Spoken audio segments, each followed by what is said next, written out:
Welcome students. Welcome to the lecture series on VLSI and microelectronics. It is a subject in 7th semester, BTech ECE. The course code is EC 702. I am Paulo Sridhar, Assistant Professor, Department of Electronics and Communication Engineering, Guru Nanak Institute of Technology. So let us start today's lecture number 2.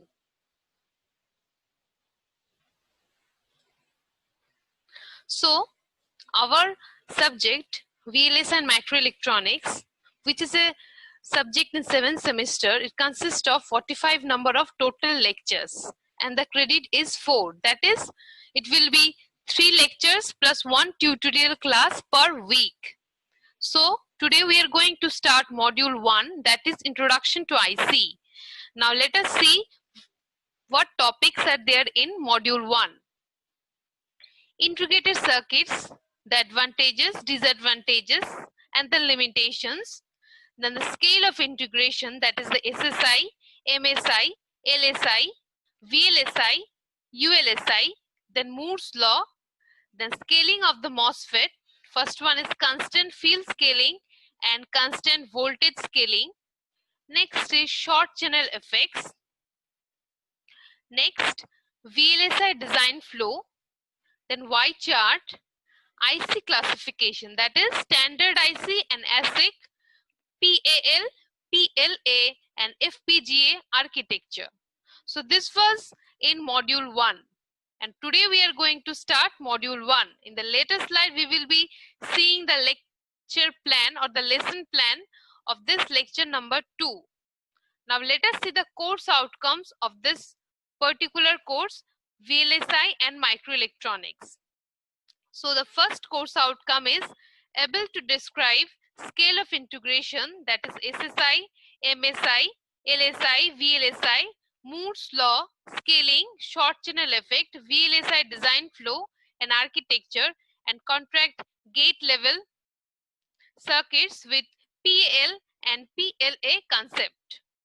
Second one is able to analyze CMOS inverter voltage transfer characteristics with the parameters VIL, VIH, VOL, and VOH, VTH, and based on the knowledge of digital circuit design methodology like CMOS, pass transistor, TG, DCVCL,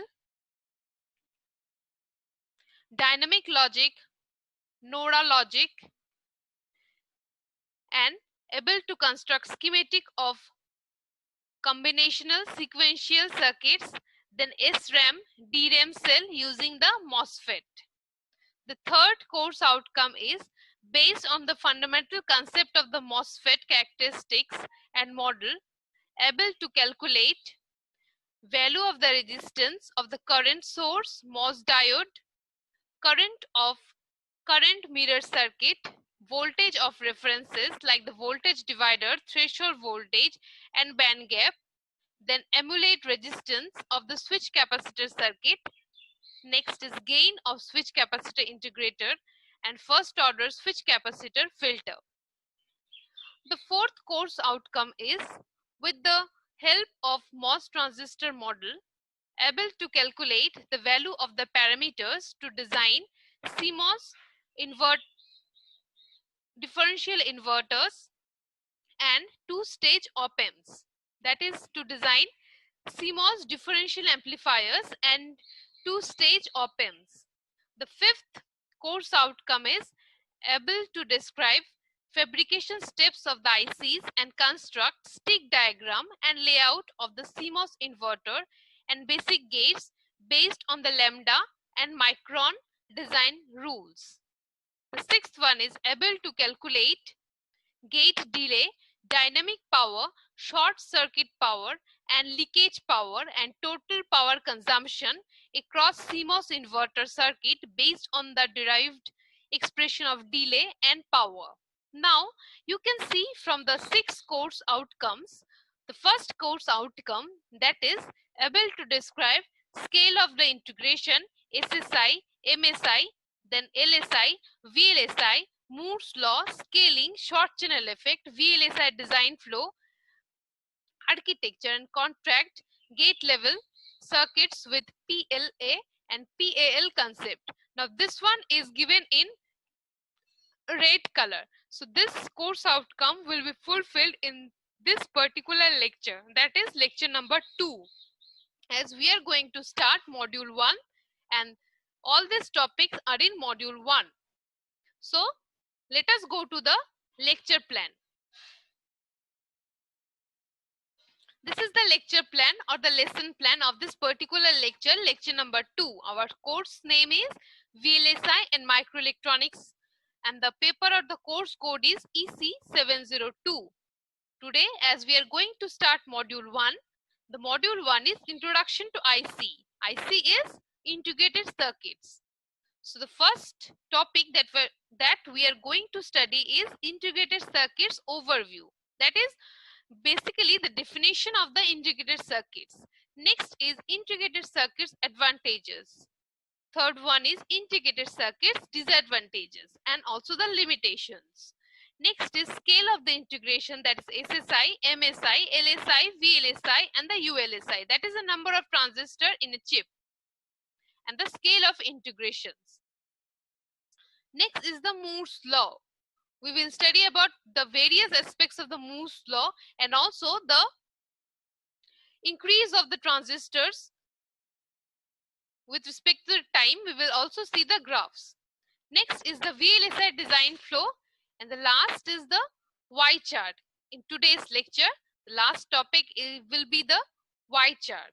The Y chart is a very important topic because this Y chart always comes in the exam, in the semester exam, either in short notes or in the short question of 5 marks.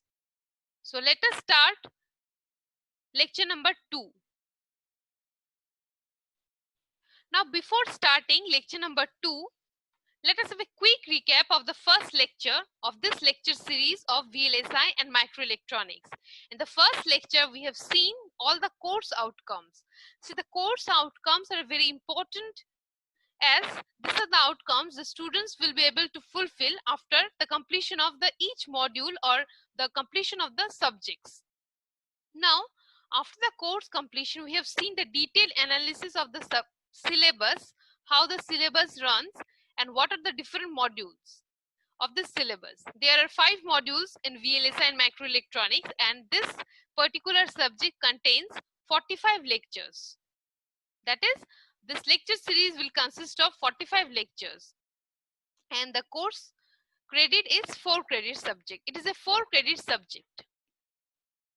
As all of you know that in these lectures, this is a 7th semester subject and this subject is very important in course of your studies, as also there is an MTech course on VLSI and Microelectronics and you can see the depth of the subject, and this is a very important subject in terms of the electronics and communication department is concerned. So try to read this subject very minutely, and also as our modules will go on, you can learn more and more concepts of the VLSI and Microelectronics subject. So let us start lecture number 2. So in the start of the lecture 2, we will be starting with integrated circuit, or the short form is ICs. So before starting the ICs, let us have the historical perspectives of the ICs. The electronics industry has achieved a phenomenal growth over the last few decades, mainly due to the rapid advances in integration technologies and large-scale systems design. The use of the integrated circuits in high-performance computing, telecommunications, and consumer electronics had been growing at a very fast pace. Typically, the required computation and information processing power of these applications is the driving force for the fast development of this field. The current leading-edge technologies, such as the low bit rate video and cellular communications, already provide the users a certain amount of processing power and portability. This trend is expected to continue with very important implications for VLSI and systems design. One of the most important characteristics of information services is their increasing need for very high processing power and bandwidth.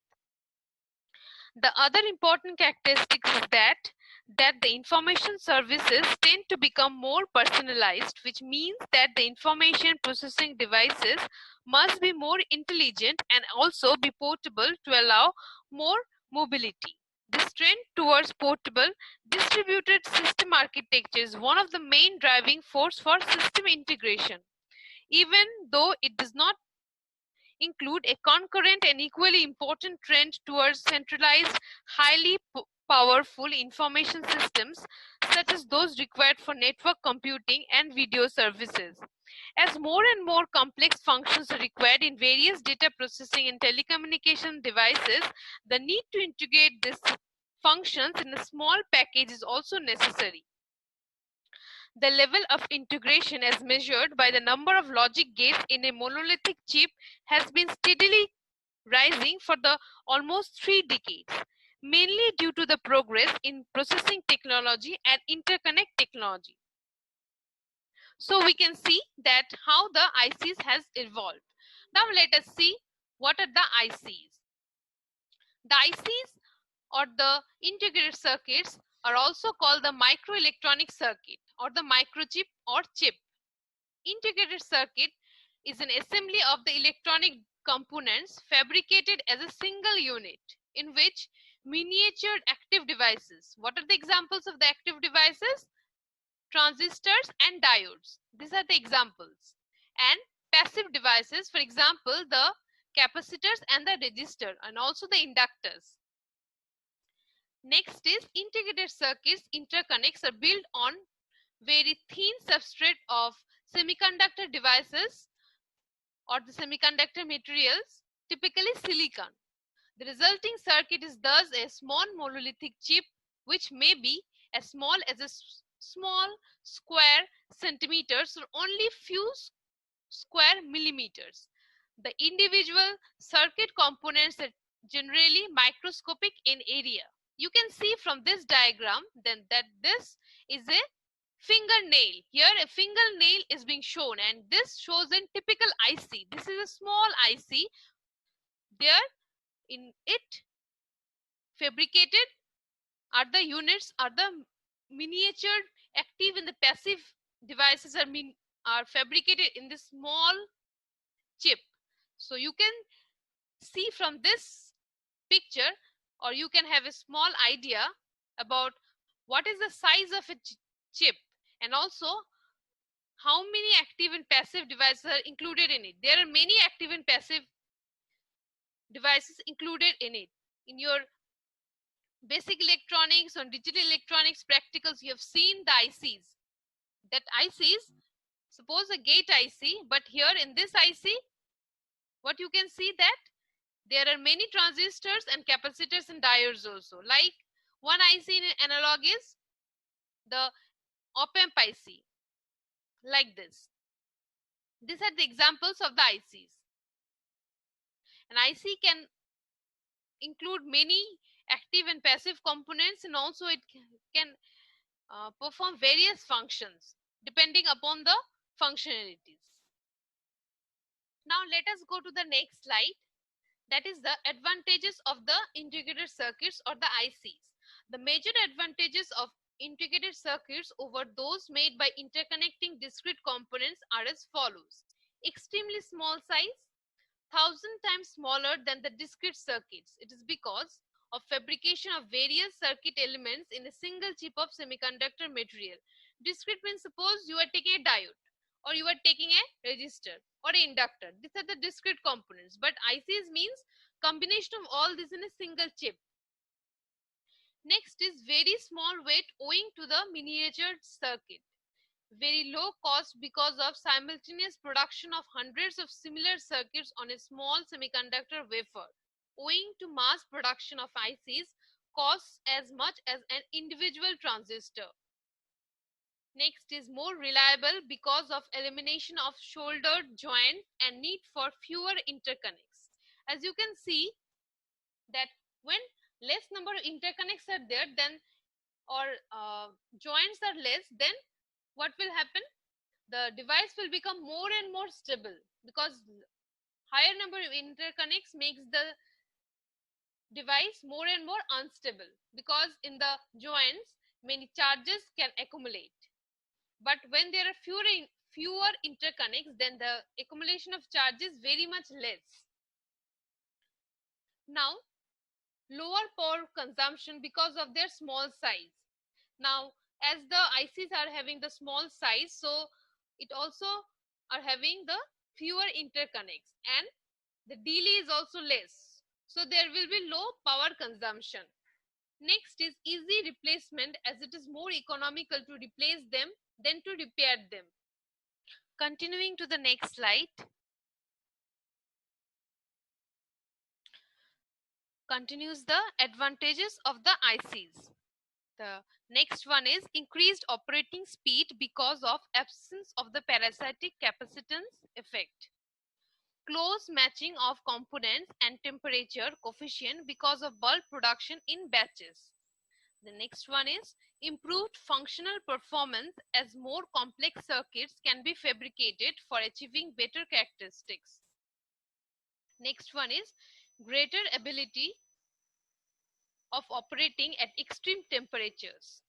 The next one is suitable for small signal operation because of no chance of stray electrical pickup, as various components of an INC are located very close to each other on the silicon wafer. Next is no component project above the chip surface in a IC, as all the components are formed within the chip. So these were the advantages of the ICs. Now let us move to the next slide, that is the disadvantages of the ICs. The major disadvantages of the ICs are: in an IC, the various components are part of a small micro semiconductor chip, and the individual component or components cannot be formed or replaced, because if any component in an IC fails, the whole IC has to be replaced by the new one. Limited power rating, as it is not possible to manufacture high power. For example, say 10 watts ICs.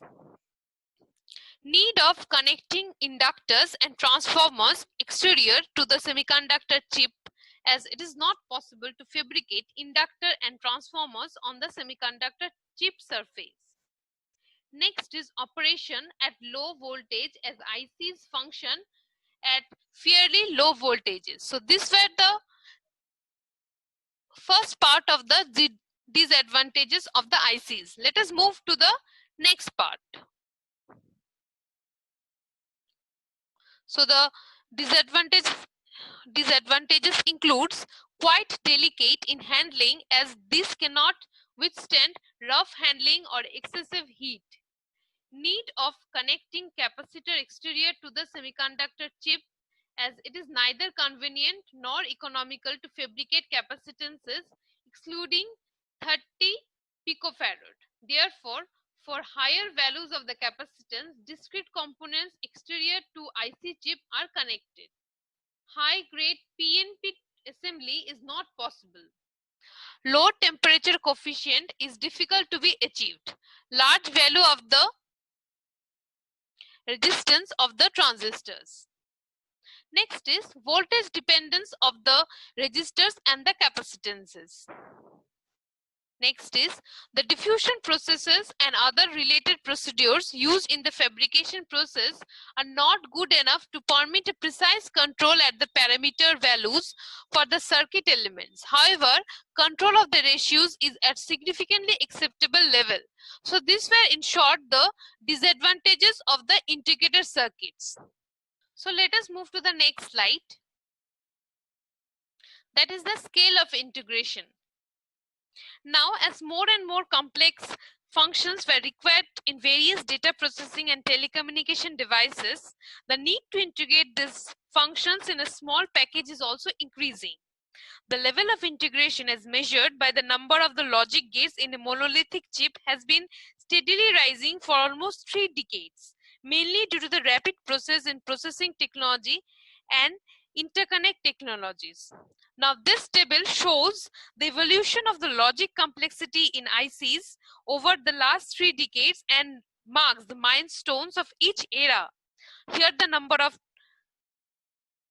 for circuit complexity should be viewed only as a representative measure to indicate the order of the magnitude. Now, you can see it starts with a single transistor. The date was in 1958. Complexity of the logic blocks per chip was 1. So, a logic block can contain anywhere from 10 to 100 transistors depending on the function. The art of the state ULSI chips. You can see this ULSI chips, that is the ultra scale integration chips such as the DEC Alpha or the Intel Pentium contains 10 to 100 million transistors. So let us see this one. That is the evolution of the logic complexity in the integrated circuit. Started with the single transistors, then unit logic, then multifunction, then complex function. Now the scale of integration contains like this. All this, that single transistor, unit logic, multifunction, the complex function falls in the SSI. That is a simple scale integration. And next is the medium scale integration.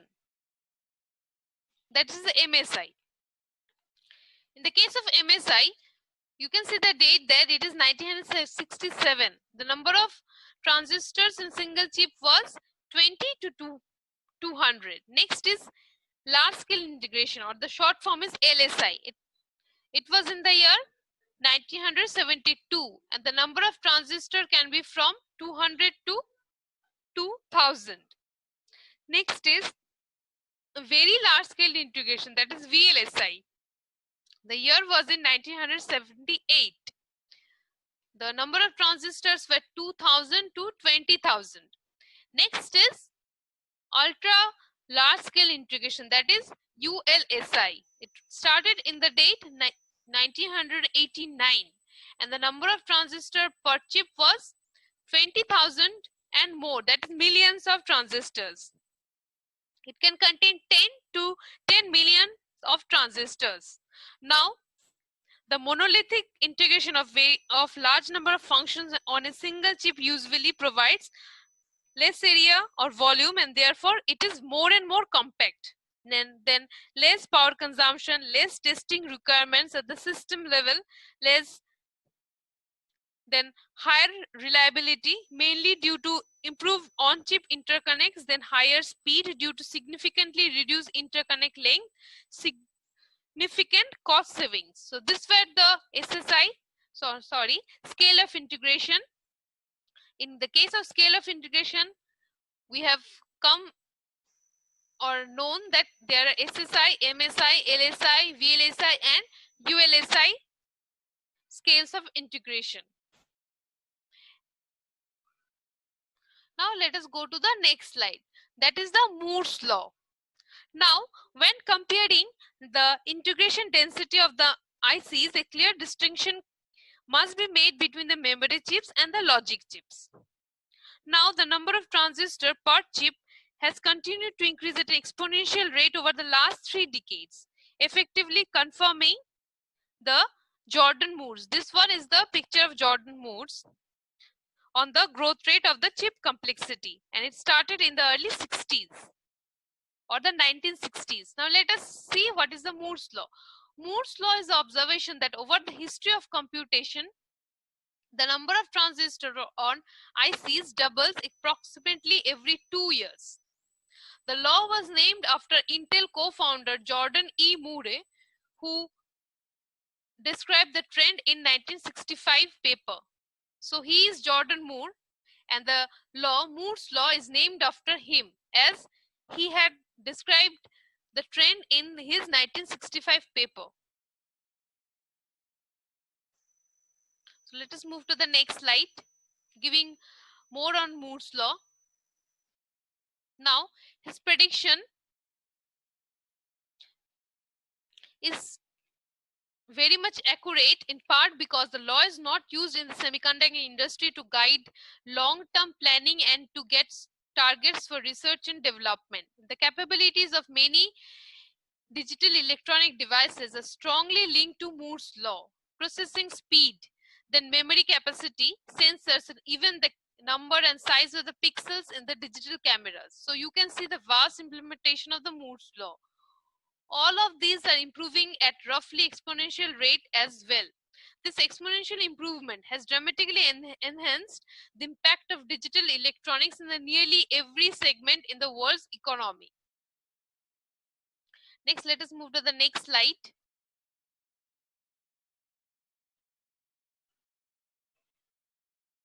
Now, Moore's law describes a driving force in the technological and social change in the late 20th and early 21st centuries.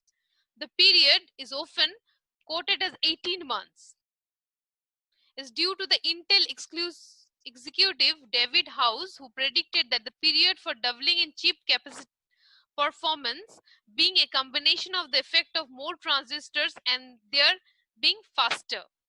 Although this trend has continued for more than half of a decade, Moore's law should be considered an observation or conjecture and not a physical natural law. Sources in 2005 expected it to continue till 2015 or 2020. However, the 2010 update to the International Technology Roadmap for Semiconductor has grown, slowing at the end of 2013, after which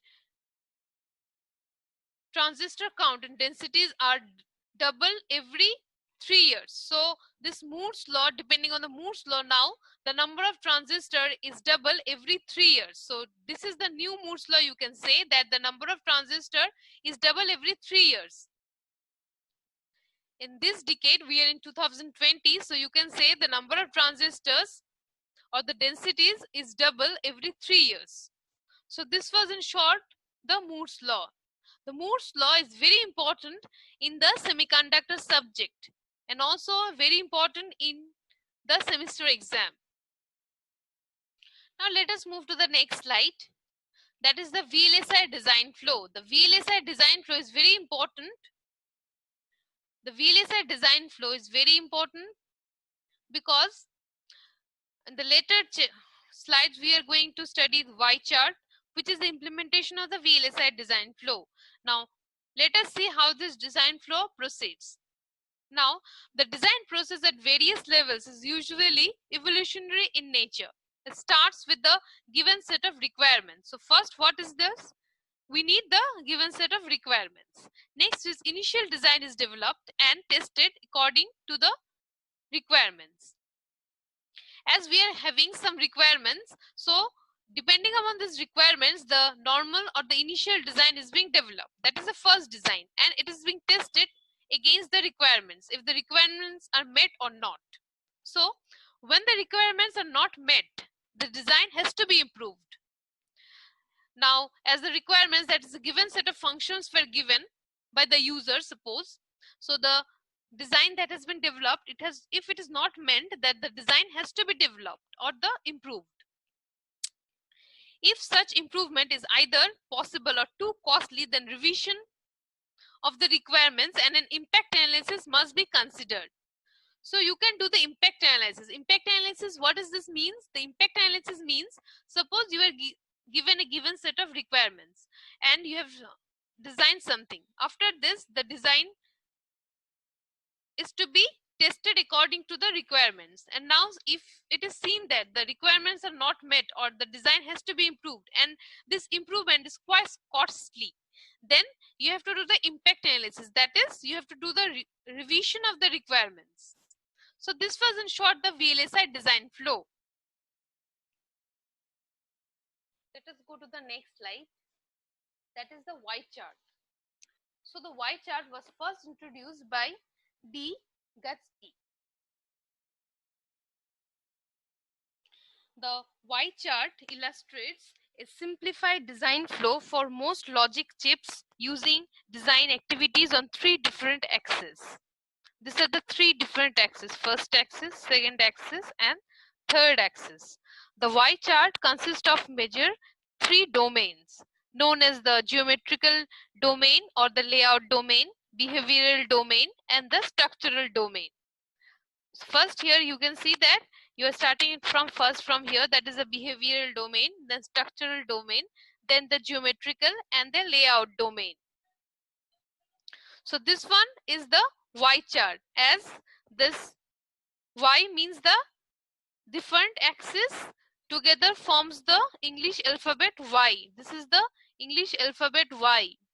So this is the Y chart.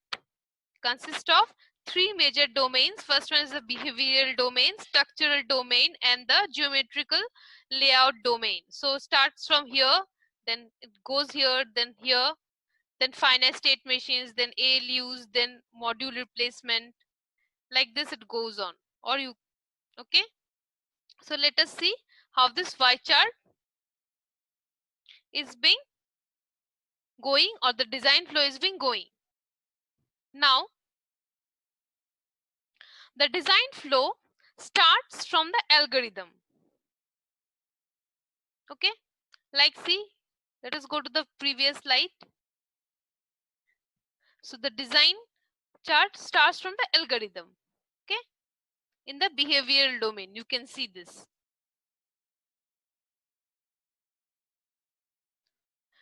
The design flow chart starts from the algorithm that describes the behavior of the target chip.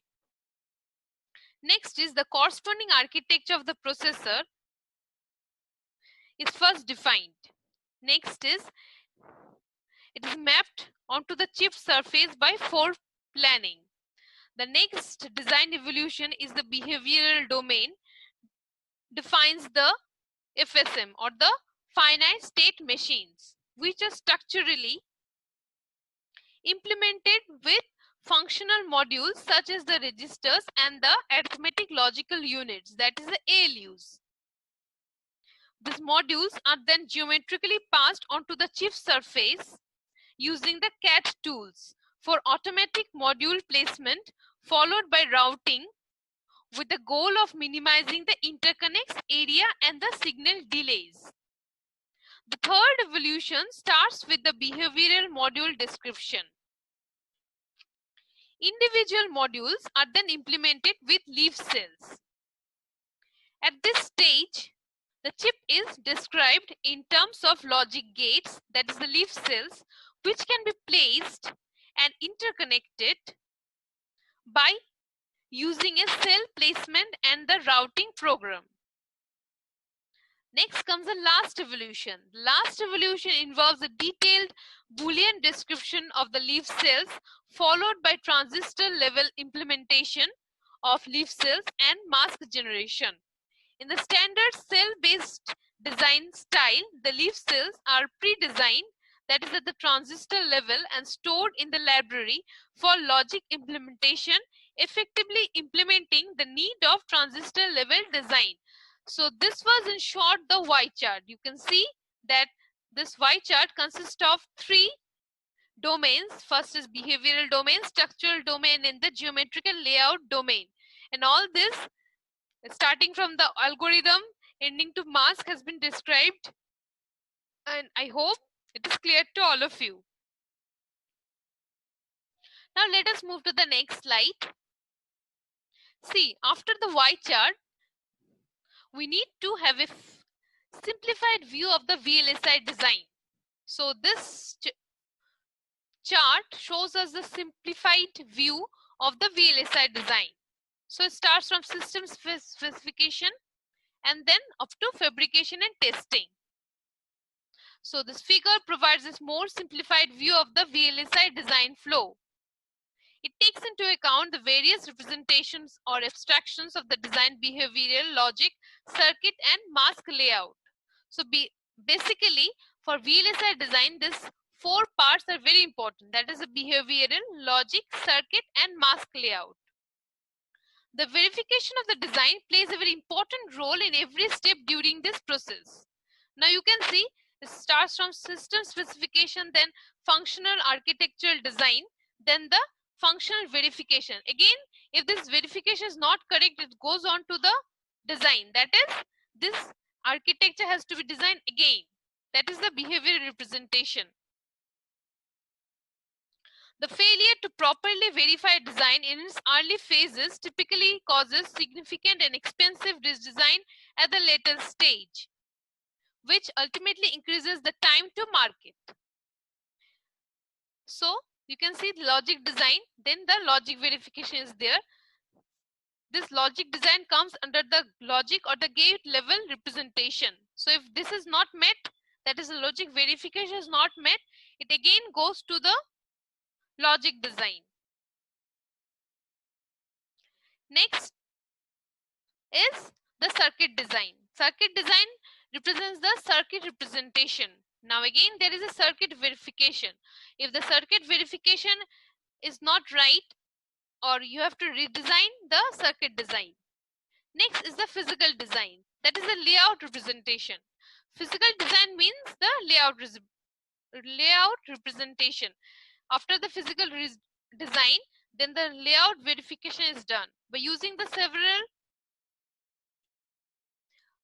softwares are there for layout verification. After this, again there is a rechecking. If the rechecking is there and if there is some problem in the design, then you have to redesign in the later stage, and this redesigns increases the time to market. So they basically there are four parts, that is a behavioral representation, gate level representation, circuit representation, and the layout representation. So this was the simplified view of the VLSI design. And after all these are made, there is a fabrication and testing. After the fabrication also, the chip is being ultimately tested. So you can say that all this redesign in the stages, in different stages, increases the time to market. And I hope this simplified view of the VLSI design is clear to all of you. So with the simplified view of the VLSI design, we have come to the end of this lecture. So I'm very thankful to all of you for listening to this lecture, and always remember that the subject VLSI is a very important subject, and all these topics are very important. So please study minutely. Thank you all and hope to meet you soon. Thank you.